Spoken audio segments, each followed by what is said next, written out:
Merci de nous rejoindre sur le plateau d'Actu Environnement. La programmation pluriannuelle de l'énergie répond-elle aux objectifs de la loi sur la transition énergétique? C'est la question du jour. Et pour y répondre, j'accueille aujourd'hui sur ce plateau Anne Bringot. Bonjour. Bonjour. Vous êtes coordinatrice sur la transition énergétique auprès du réseau Action Climat et du CLER, le réseau pour la transition énergétique. Bertrand Pancher, bonjour. Bonjour. Vous êtes député UDI de la Meuse, membre de la commission du développement durable à l'Assemblée nationale et également maire de Bar-le-Duc. C'est une feuille de route qui est censée nous mener vers la transition énergétique. La programmation pluriannuelle de l'énergie a été publiée le 28 octobre dernier. Notre ministre de l'Environnement s'en est félicité. C'est une première selon Ségolène Royal. Elle illustre la contribution française à l'accord de Paris. Anne Bringot, qu'en dites-vous de cette PPE? Alors dans la loi sur la transition énergétique, on a des objectifs qui sont plutôt intéressants. On va réduire de 40% les émissions de gaz à effet de serre en 2030. On va réduire de 20% la consommation d'énergie d'ici à 2030, ce qui est un objectif qui est loin d'être négligeable, avec une division par 2 d'ici à 2050. On va développer les énergies renouvelables pour les amener à 32%. Donc voilà des objectifs qui sont globalement intéressants. Et la PPE doit traduire ces objectifs jusqu'à 2023, donc ce point d'étape. N'oublions pas, dans les objectifs, il y a aussi un objectif à 2025 de réduire la part du nucléaire à 50% dans la production d'électricité. Or, la PPE telle qu'on l'a, effectivement telle qu'elle est, elle a été publiée. Si elle donne des objectifs intéressants sur les renouvelables, elle ne donne absolument aucune feuille de route sur le nucléaire, ce qui met en péril finalement les autres objectifs. On sait que la consommation d'électricité ne va pas augmenter. RTE nous dit même qu'elle va baisser. Elle va baisser, ouais. Les renouvelables vont augmenter. Alors il faut baisser le nucléaire. Et si on ne le baisse pas, alors on mettra des freins au développement des renouvelables. Alors, si on se focalise sur ces grands objectifs, par exemple, réduire la consommation énergétique de 20% d'ici à 2030, est-ce que cette feuille de route nous aide à ça? Pour réduire la consommation énergétique, il faut la réduire dans des grands secteurs où on consomme beaucoup d'énergie. Il faut la réduire d'abord dans le logement, puisque c'est plus facile, et puis il faut la réduire dans le transport. Qu'est-ce qu'on constate? Les objectifs de la loi sur la transition énergétique, ils sont clairs. Dans le domaine du logement, il faut rénover au minimum 500 000 logements chaque année. On est actuellement à 280 000 environ. Et on n'a encore aujourd'hui pas forcément les outils pour le faire. On est face à un yo-yo fiscal depuis des années et des années qui fait que tout le monde est perdu. Les collectivités locales et l'État, c'est je te tiens, tu me tiens par la barbichette, on ne sait pas qui fait quoi dans une affaire de ce type. Et clairement, moi je ne suis pas du tout convaincu qu'on est en train d'arriver à ce rythme de 500 000 logements anciens rénovés par an. Et puis à la question de la mobilité, quels moyens on dispose pour accélérer les nouveaux modes de transport. On a flingué l'écotaxe poids lourds. On n'augmente pas la fiscalité sur les carburants de façon à pouvoir bénéficier de moyens pour rénover notre système de transport, nous engager dans une mobilité dans les villes comme en campagne. Donc clairement, bon, je vois pas comment on y arrive. Comment réduire la consommation qui s'accompagne aussi avec la réduction donc, des fossiles aussi. Qu'est-ce qui est dit dans cette PPE? Exactement, la PPE focalise, en tout cas la loi déjà transition énergétique, focalise sur la mobilité, sur le véhicule électrique. Donc comme si c'était la solution unique. C'est une solution possible, notamment en périurbain. On peut imaginer en milieu rural d'aller plutôt vers le bio-GNV, le biogaz, qu'on peut faire produire par méthanisation. Donc on reste sur des circuits courts ruraux et on a un développement territorial, ce qui est intéressant. Mais il n'y a pas que le véhicule en fait à regarder. 50% des gains d'efficacité seront liés à des véhicules plus performants. 50% des gains seront liés en fait à du report modal ou à une diminution des des déplacements contraints. On a actuellement de l'étalement urbain qui oblige à se déplacer de plus en plus loin pour aller au travail. On a également, on voit le train, des lignes qui sont fermées, alors qu'on développe au contraire du car. On veut faire un nouvel aéroport, donc augmenter le trafic aérien. Tout ça est contradictoire avec les objectifs de la loi. Notre-Dame-des-Landes. Exactement. C'est contradictoire avec l'objectif de la loi qui dit qu'on va réduire effectivement de 30% la consommation d'énergie fossile. Rappelons que le GIEC nous dit que pour rester sous la barre des 2 degrés, ce qui est quand même la base de l'accord de Paris qui a été acté après la COP21, il faut laisser 80% des réserves d'énergie fossile dans le sol. Et effectivement, actuellement, dans ce qui est proposé dans la PPE, on a des objectifs de report modal, par exemple sur le transport de marchandises, pour aller moins vers le routier et plus vers le fret ferroviaire et fluvial, mais il n'y a aucun moyen pour réellement entraîner ce report modal. Bertrand Pincher ? Je pense que les objectifs de la loi sur la transition énergétique, globalement, ils sont bons. Je pense que je suis un peu plus modéré sur les objectifs dans le domaine du nucléaire, parce que c'est pour moi une énergie décarbonée dont on a encore besoin pour le moment. Bon, et je vois bien que le truc ne tient pas entre diminution, passage de 75% à 50% de nucléaire, et en même temps, sans fermer un nombre important de réacteurs. Et parallèlement à tout ça, on se fixe des objectifs d'augmentation d'énergie renouvelable. Alors oui, on dit que c'est un essor assez formidable. Qu'il faut avoir, bien entendu, il faut soutenir les énergies renouvelables. D'abord parce que c'est une énergie complètement décarbonée, avec évidemment pas les risques du nucléaire. Qu'ensuite, on va arriver assez rapidement à parité avec le prix de la production du nucléaire, même si on nous dit que les EPR nouvelle génération va réduire le coût. Et enfin, parce que le vrai sujet maintenant, c'est le sujet du stockage des énergies, du stockage de l'énergie qui devient possible. J'étais au dernier congrès mondial de l'énergie qui se tient une fois tous les 3 ans, il était à Istanbul cette année. J'étais très très frappé par la montée partout des mix énergétiques, des énergies renouvelables et du stockage des énergies renouvelables. Nous, on est encore à 15% dans le mix énergétique. On est à 15% effectivement en France, alors que l'objectif, c'est 23% en 2020. On a peu de chances d'atteindre cet objectif. La PPE fixe des objectifs qui sont quand même un peu plus ambitieux que ce qui se faisait dans les dernières années. Reste maintenant à atteindre ces objectifs. Il y a toujours des contraintes, ou en tout cas des rallongements de délais du fait de contraintes réglementaires. Il faudrait réduire ces délais, il faudrait simplifier les procédures, diminuer les coûts de raccordement pour qu'effectivement les énergies renouvelables puissent se développer réellement. Parce que le syndicat des énergies renouvelables, lui, il se félicite. Pour lui, donc c'est une montée en puissance des filières, donc désormais qui est finement programmée. Donc ça veut dire quoi? C'est un signal fort, c'est un climat de confiance donné aux énergies renouvelables. C'est une feuille de route précise. Alors c'est une feuille de route très précise, puisque par filière, on a effectivement des quantités d'énergie produites d'ici à 2023, donc on sait où on va. Et les filières ont besoin de cette visibilité et d'une stabilité des politiques publiques pour pouvoir effectivement engager des investissements, recruter. Il faut quand même savoir qu'en France, on peine à dépasser les 100 000 emplois sur les énergies renouvelables. En Allemagne, on a dépassé les 400 000. On est très en retard et on sait que ça peut créer énormément d'emplois. L'éolien a créé des milliers d'emplois ces dernières années et peut se développer encore énormément. Donc c'est un développement local, non délocalisable et qui peut être fait dans les territoires et au profit des territoires. C'est-à-dire qu'il faut aussi des énergies renouvelables plus participative, où les citoyens et les collectivités peuvent investir, participer et avoir les retours sur investissement, les revenus de ces énergies renouvelables. La Commission du développement durable à l'Assemblée, justement, dit que la PPE ne joue pas son rôle programmatique, donc qu'elle n'anticipe aucune piste.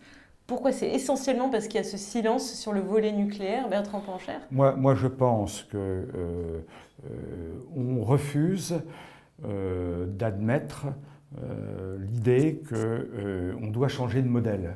On doit changer de modèle en matière de consommation et en matière évidemment de consommation énergétique. On doit changer de modèle. C'est-à-dire que si on ne se met pas massivement à taxer ce qui produit du carbone, à récupérer les moyens pour nous engager dans une énergie décarbonée, on ne s'en sortira jamais. Jamais. On se fixe un objectif de 40% de réduction de gaz à effet de serre en 2030. 2030 et 80% de diminution de gaz à effet de serre en 2050, ça, si on ne tient pas ça, ça veut dire donc que... vous incluez le nucléaire?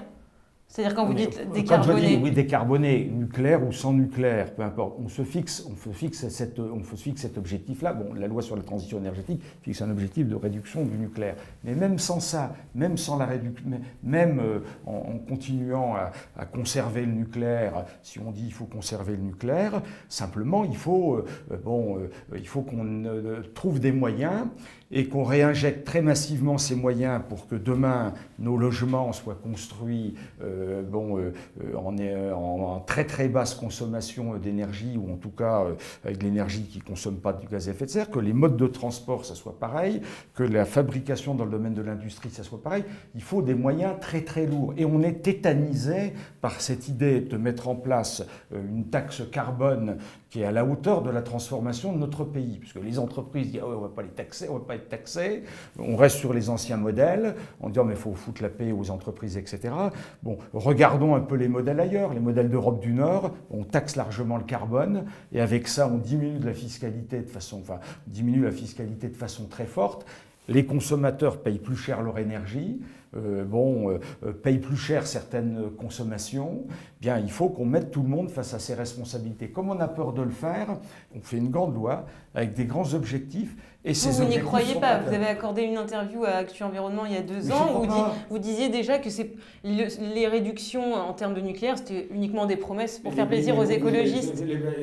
Donc si on veut passer de 75 à 50% d'énergie nucléaire, avec une consommation énergétique qui ne bouge pas, ça veut dire qu'il faut fermer une vingtaine de réacteurs. Sachant qu'une vingtaine de réacteurs étaient fermés récemment. En fait, la question, on peut la poser différemment. C'est est-ce qu'on va réussir à garder 50% de nucléaire, étant donné qu'on a un parc de réacteurs malheureusement assez vieillissant et qu'on est obligé parfois de fermer des réacteurs et plusieurs à la fois parce qu'il y a des anomalies génériques. Je suis d'accord. Il faut anticiper la suite et pour ça accepter le fait qu'on va passer à une autre forme de production d'énergie avec évidemment une efficacité énergétique qui va se développer.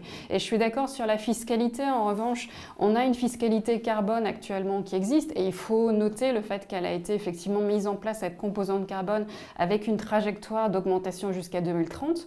La difficulté qu'on a, c'est que le prix du pétrole étant très bas, la hausse de la composante carbone n'a pas compensé cette baisse du pétrole et le prix à la pompe a quand même baissé, ce qui a augmenté les ventes de carburant et donc les émissions de gaz à effet de serre.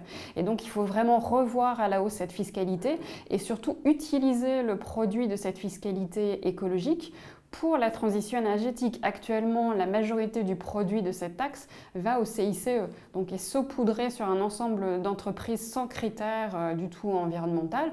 Il faut au contraire financer les transports collectifs, on demande un appel à projet sur les mobilités actives, puisque le vélo, c'est la révolution silencieuse. On n'entend jamais parler du fait qu'il y a maintenant énormément de personnes qui prennent leur vélo, mais il faut davantage de pistes cyclables, de stationnement à vélo, pour développer encore ce mode de transport sur les courtes distances. Et ça, la PPE, est-ce qu'elle le permet ? Alors, elle dit qu'il faut développer effectivement le vélo jusqu'à 12% des transports sur des courtes distances, mais il n'y a aucun moyen financier pour aider les collectivités à mettre en place les infrastructures qui vont permettre aux gens de circuler en se sentant plus en sécurité. Or, on sait qu'il y a un lien entre la part de personnes circulant à vélo et la disponibilité justement de ces infrastructures. Donc, il y a une forme d'hypocrisie à se fixer des objectifs et finalement pas y mettre les moyens. Nous, ce qu'on demande vraiment, c'est qu'il y ait une évaluation annuelle de la PPE et de la stratégie nationale bas carbone pour qu'on voit sur des indicateurs, par exemple sur le report modal vers le vélo, mais aussi sur le développement du renouvelable et sur les autres objectifs, où on en est par rapport aux objectifs qu'on s'était fixés. Et si on n'est pas sur la bonne trajectoire, quelle politique, quelles mesures on prend pour se remettre sur cette trajectoire. Il faut qu'on arrête en France d'avoir des objectifs qu'on ne tient jamais, qui sont dans des lois. Ça décrédibilise la politique et il faut qu'on se mette tous autour d'une table, tous les acteurs de la société civile avec l'État, pour effectivement avoir un constat partagé et des propositions pour aller vers les trajectoires et atteindre les objectifs qu'on se fixe. Bertrand Bangère, c'est les objectifs qui font réduire. Pourquoi est-ce qu'on ne se donne pas les moyens de ces objectifs? Pourquoi ce flou, ce manque de trajectoire pour parvenir à donc des résultats ambitieux qu'on s'est donnés? Parce que je pense qu'on a peur d'affronter l'opinion publique et d'expliquer à l'opinion publique qu'il faut qu'on change tous de comportement, d'habitude. Je pense qu'on a il y a une grande peur de le faire et comme on ne considère pas que les questions environnementales sont primordiales, les questions environnementales sont à côté des questions économiques ou des questions sociales. Le développement de demain, et pourtant, on parle bien d'économie quand on parle de transition énergétique. Et vous savez comment? On parle d'emploi, d'activité, d'innovation, de santé, puisqu'il y a la pollution de l'air. Donc, ce sont des enjeux qui préoccupent les Français et qu'on ne traite pas.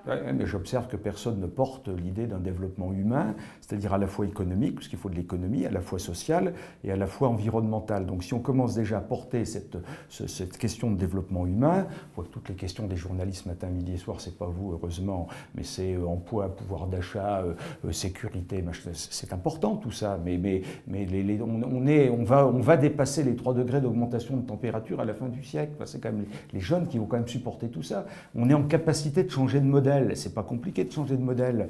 Il faut taxer le carbone, il faut réinjecter tout ça dans des moyens de production, enfin dans de la production énergétique vertueuse et des moyens de transport et de consommation vertueux. Facile de le faire.